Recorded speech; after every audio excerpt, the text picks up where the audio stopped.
What do you think? If one has some feelings of being offended by someone, some negative emotions towards someone, is it worth to recreate this situation, solve it somehow, meditate on this situation, or bring love into this situation? Or the situations get dissolved by themselves if you're just being in the present moment, and no need to solve this in love or something like that. What is your opinion? If you are already totally present in this moment, here and now, you will notice there are no offenses in this moment. All offenses exist once you start thinking about them, once you remember something or talk about it in your mind, when you are being in the mind. When you are here and now, when you are in the moment, there is no mind, there is only this moment. And if you really live the totality of the moment truly, then by the light of awareness, it just burns all of your karmic notes, vasanas, programs. They all simply become meaningless. The moment itself implies that you are being in divine presence. There is no any offense in the present moment. Who should God be offended with? With himself? The other thing is, in case you are not deep enough in this present moment, you can't hold it, if one can put it this way, then in case you are disturbed by this, your mind returns to this again and again, then yes, you can use some energy practice, dissolve this in your heart and love. Through being aware, accepting, if something happens, then it's needed, and no one is guilty. No one and nothing doesn't have any guilt. It's just the design of Lila, of divine play. There is no need to get offended. The play happens as the idea of creator, but we think that we can influence everything. If you are aware of this, there are no any offenses.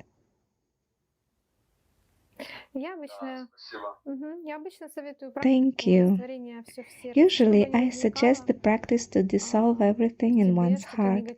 Whatever negative emotions appear in you, if it is weighting you down, take it and dissolve it in your heart with love, with the power of love.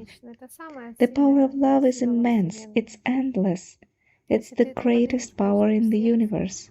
If you take it up into your heart and hold it in your heart, don't push it away, don't try to hide it, put it into some dark corner of subconsciousness.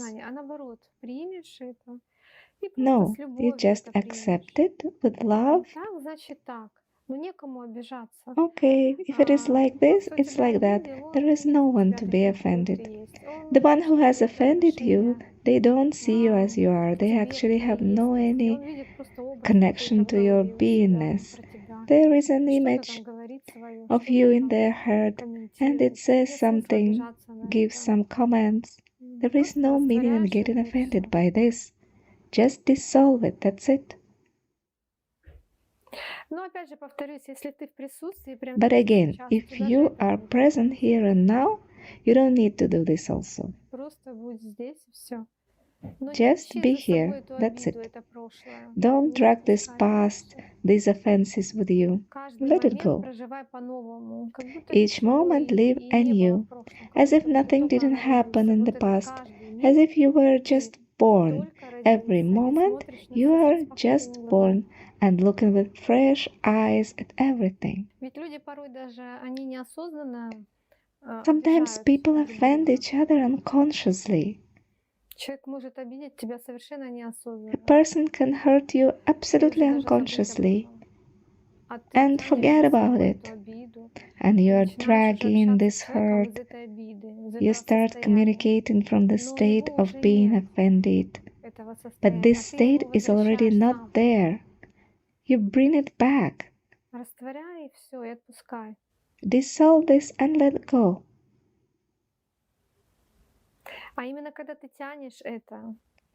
Exactly when you drag it, you are creating the karma. This is how the karmic knot is made.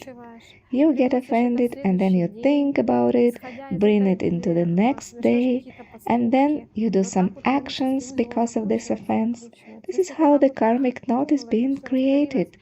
But if you just blow it off, it all dissolves and you welcome the next day as if this didn't even happen, then the energy situation changes and that person may even forget about it.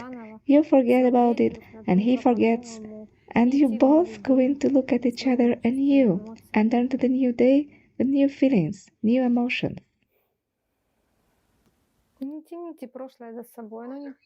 Don't drag this past along with you. It doesn't lead to anything good.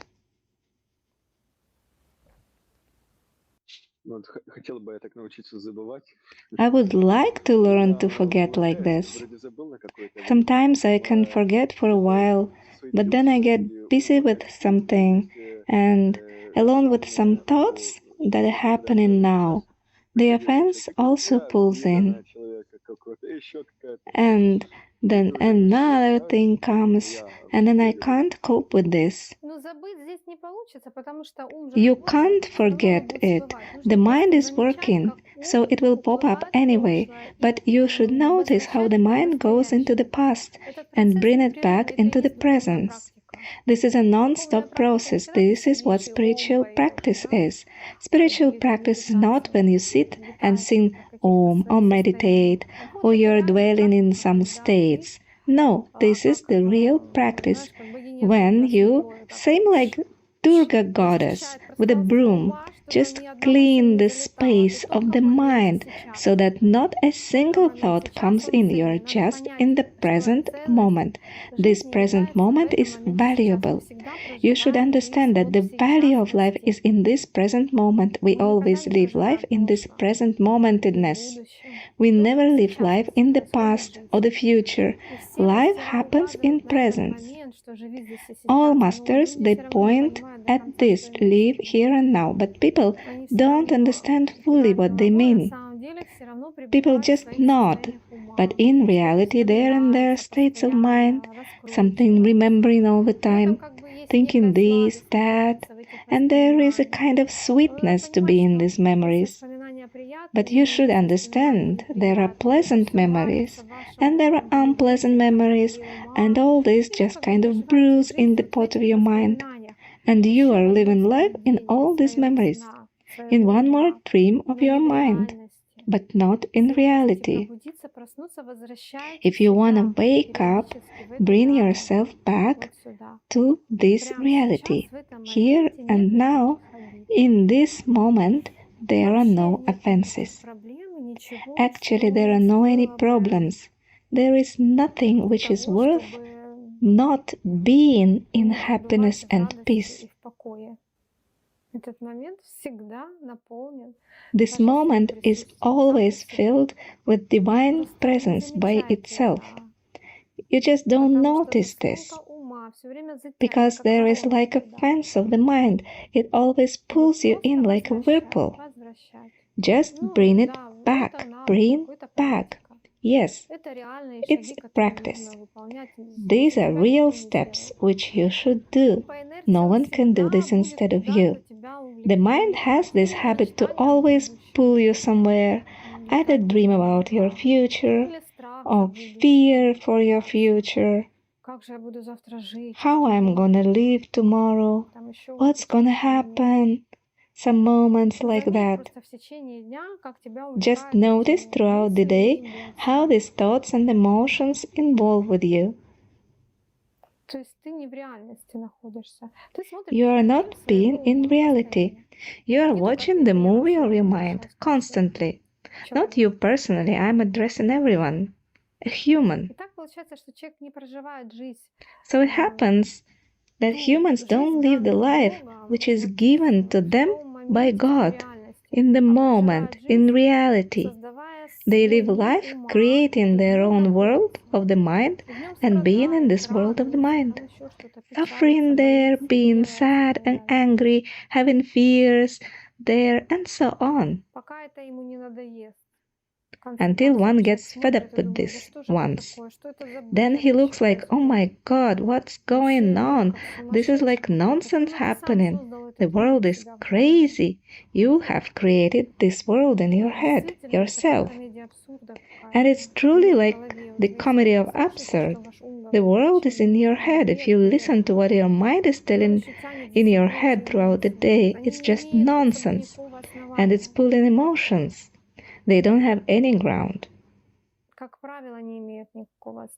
As a rule, there is no ground for these emotions. The mind likes to heighten everything in order to get this energy flow in the form of emotions from you. You should see this game of the mind and not play this game. Quit it. This is the recipe. Thank you.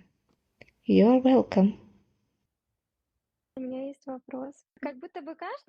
I have a question. Everyone sees their own movie and sees me as the character in their own way, and telling that me, Alessia, is like this, and I try to oppose this because I am different, but I am doing the same towards other people. So how can I live it and not prove anything to anyone, not react? One should see the reason why reaction appears in you. Who is reacting? Who is getting worried by this?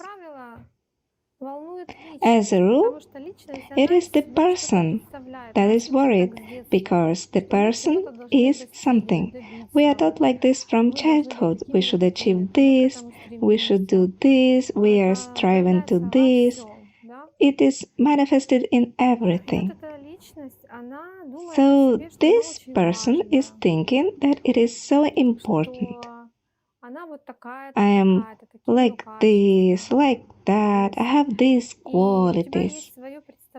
And you have your own ideas about yourself, which someone told you. You don't know yourself even. It's not just others. They don't know you and you don't know yourself. But you have an idea, an image about yourself, and when this image is not corresponding to what people tell you, then you have a kind of in-tuning inside of you, and you resist that. But what is resistant inside of you? It is the person, because it has its own image of herself. If you look deeper into yourself, don't identify yourself with the person and see who you truly are, this won't worry you. You will see that other people say something about you and you can just shrug your shoulders. Oh wow, they see me like this. Okay, it's their idea. You see it very clearly that people portray their own image of you in their minds. It has nothing to do with you. Why it has to touch you? So just look what's behind your reaction. Alessia is reacting in you. The Alessia which identifies herself with the person, but you are not Alessia. Alessia is a kind of a formed puppet for interactions in this world.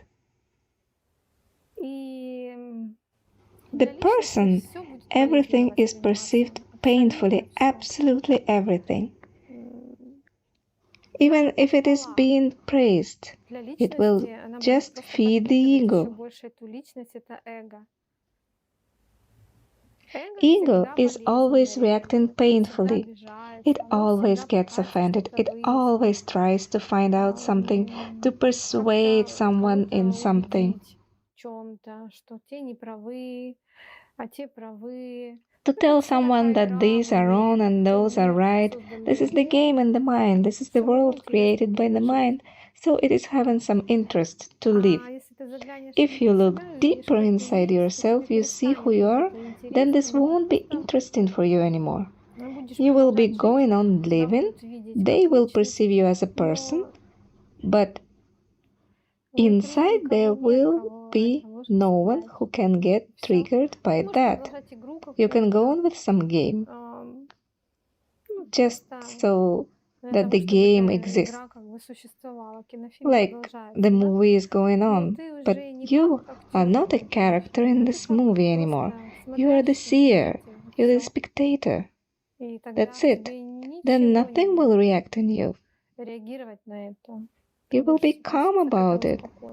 So just see who is getting triggered.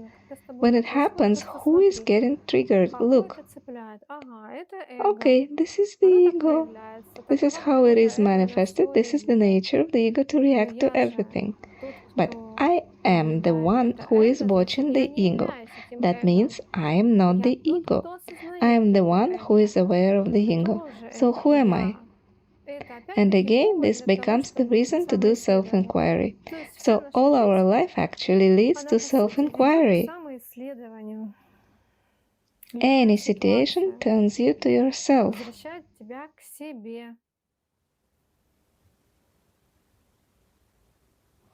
If you really have the intention for self-inquiry, for inner search.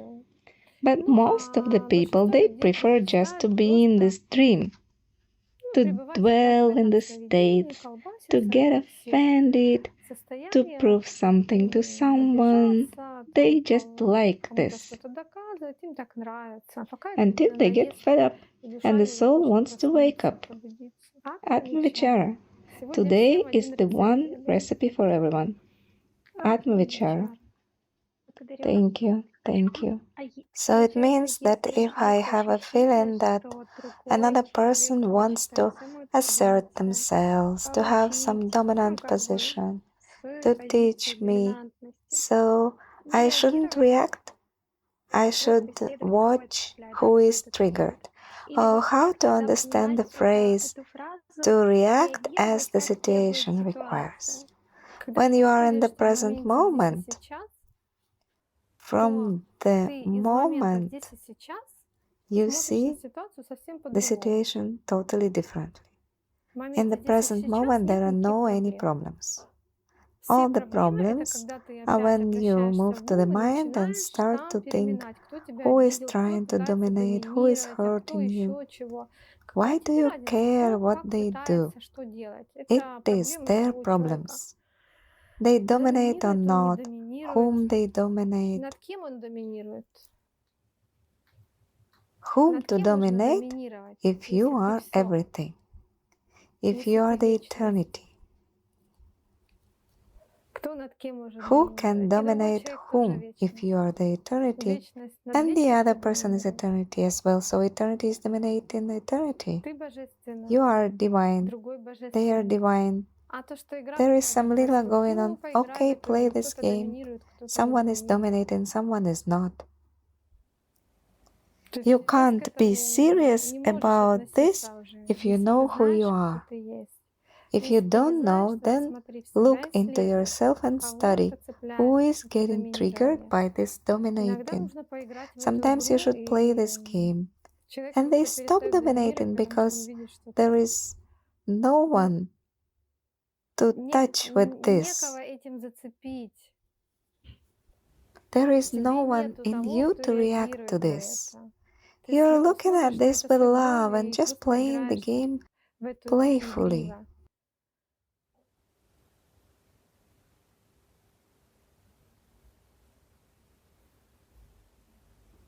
You can't take the games of the mind seriously. neither yours nor other people's. There is no reason to do this. It leads to nothing other than suffering. You will again shake it in your mind, try to prove something, then you are again not in the moment, you're in the past, and you sit and dig in this past. Okay, if you like to stay in these energies, be in them, play these games. But if we are talking about awakening, one should just notice these things. Watch who in you is reacting to this. If you look, there is no one to react. Only this puppet is reacting, and it is unreal. It's just thinking something high about itself. Look, all enlightened masters, ancient masters, Ramana Maharshi, Papaji, Ramakrishna, they become like children. When someone came to Ramana Maharshi to chant mantras, and they made up some mantras with the words about Ramana Maharshi, some kind of bhajans. They were singing and dancing and clapping, beautiful music was sounding, they were praising Ramana Maharshi. He was just celebrating along with them. He was clapping and smiling and singing. He was singing about himself. So if someone looks at this from the personality, they will say he was praising himself, but he didn't have it in himself. He was not taking his personality seriously. It was just beautiful music, just beautiful sound. And he was participating in that from the moment here and now. That's it. The response to life in this moment is always very alive. It's like children respond. Without any prejudice of the mind, without any programs of the mind. This is what is called to be in the moment here and now. And react from nowness. What is happening now? What is now? And as a rule, in the now, there are no problems. You take these things out of somewhere and start delving into them. Now, it is not there, but you take it out of somewhere. And you're delving in some states. Any states which torment you, come to you. Some emotions start to appear. Notice from where the state comes. The trigger of any state is a thought. You start believing this thought and interact with this thought. You start thinking it, adding other thoughts, then some emotions start at the same time, some feelings, states.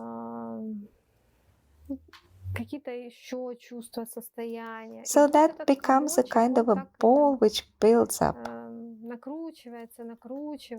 And it happens that you are never leaving your sufferings. You should notice this. Throughout the day, when something comes up, remember, this is just a thought. I should not believe it. It's just a thought, it's not mine. Just appeared from somewhere. But you believe this thought. The moment you believe, then you get involved. At this moment, you get stuck.